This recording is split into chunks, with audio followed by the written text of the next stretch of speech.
of course, as I said, Africans and Soviet soldiers contributed greatly to freeing the world from Nazism. And if the world hadn't been freed from Nazism, we don't know what would have happened. Shockwaves worldwide.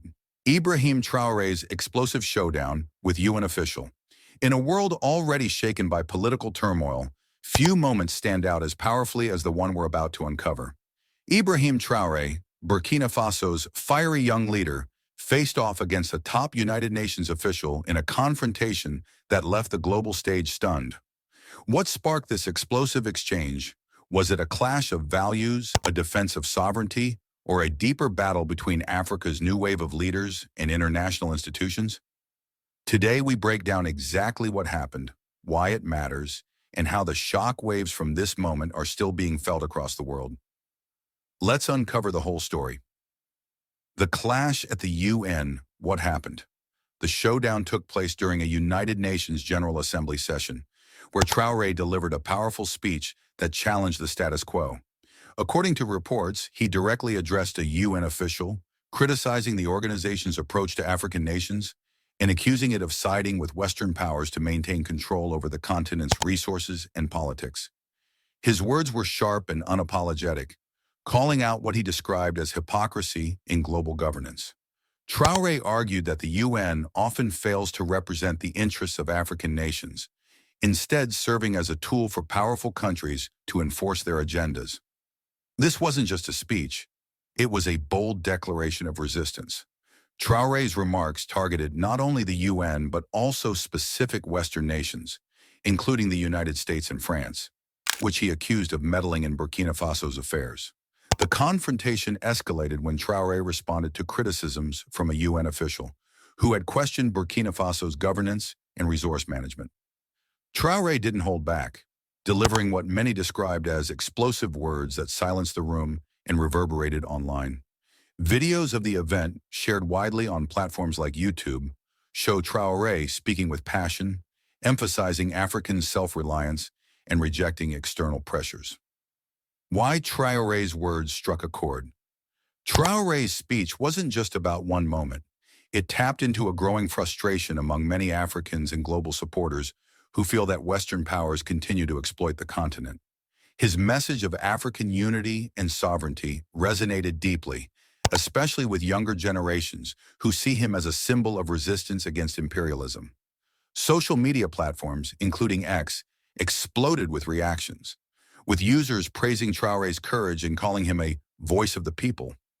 Posts on X described the event as a historic moment, with one user stating that Traoré kicked out the UN's narrative, amplifying his call for independence.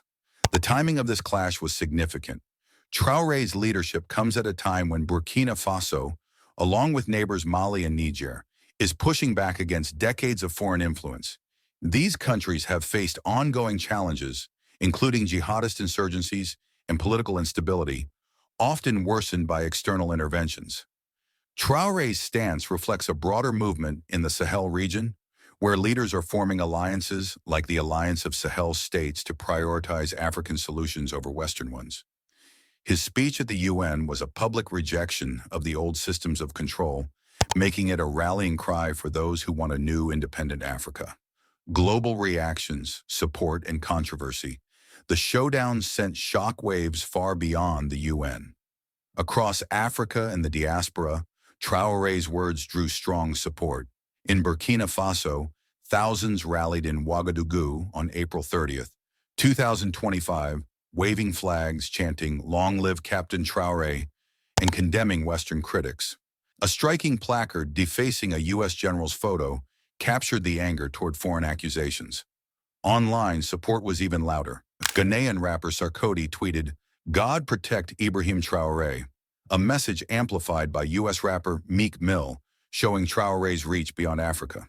From Kenya to Jamaica, young people praised his vision for a free Africa, framing the moment as more than just a UN clash. It was a broader movement against neocolonialism. But critics saw things differently. Western leaders and media condemned his confrontational stance. French President Emmanuel Macron labeled his regime a Baroque alliance of Pan-Africanists and neo-imperialists, questioning his pivot to Russia. Others argued his rhetoric overshadows urgent challenges at home, including Islamist insurgency and legal disputes over resource nationalization that may deter investors. The bigger picture, a fight for African sovereignty. At the heart of Traoré's clash with the UN official is a deeper struggle for control over Africa's future. Traoré has made it clear that he sees Burkina Faso's fight as part of a larger war of independence against imperialist forces.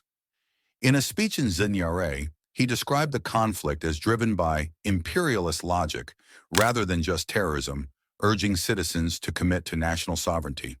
His policies, like nationalizing gold mines and building a state-owned gold refinery, aim to ensure that Burkina Faso's resources benefit its people, not foreign corporations. This push for self-reliance has inspired other African nations. Countries like South Africa and Ghana are also exploring resource nationalism, emboldened by Traoré's example. His leadership has sparked a broader conversation about whether democracy, as pushed by the West, truly serves African nations. Many young Africans, frustrated by systems that seem to benefit only the elite, see Traoré as offering an alternative, a vision of governance that prioritizes the people. Challenges and the road ahead. Despite the global support, Traoré faces significant challenges. Burkina Faso's security situation remains dire, with jihadist attacks continuing to destabilize the region. Critics argue that Traoré's focus on bold speeches and anti-Western rhetoric hasn't fully addressed these threats. Additionally, his decision to pivot toward Russia and other non-Western powers, like Turkey, has raised concerns about replacing one form of foreign influence with another.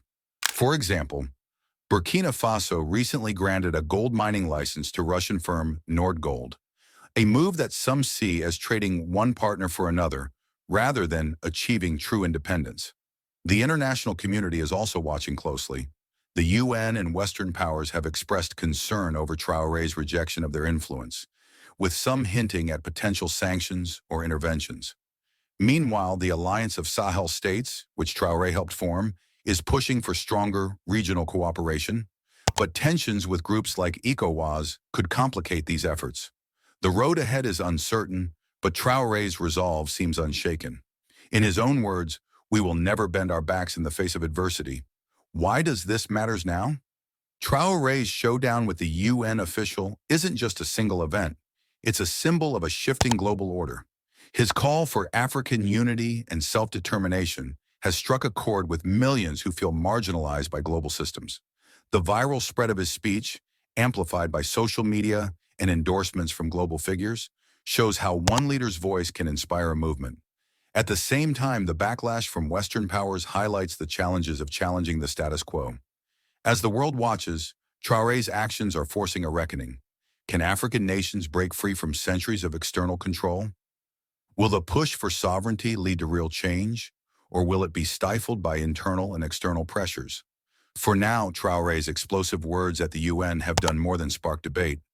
They have ignited a global conversation about what a free and united Africa could look like. In the end, this showdown is about more than one leader or one speech. It's about the fight for a continent's future, and whether that future will be defined by its people or by outside forces. Traoré's bold stand has sent shockwaves worldwide, and the world is listening. This was more than just a heated exchange. It was a turning point. Ibrahim Traoré's words and actions didn't just challenge one UN official. They challenge the very balance of power between nations and international bodies. Whether you see him as a bold defender of Africa's independence or a reckless disruptor, one thing is undeniable.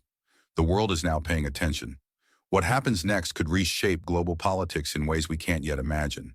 Thank you for watching. If you found this breakdown insightful, don't forget to like, share, and subscribe for more deep dives into the stories that shape our world.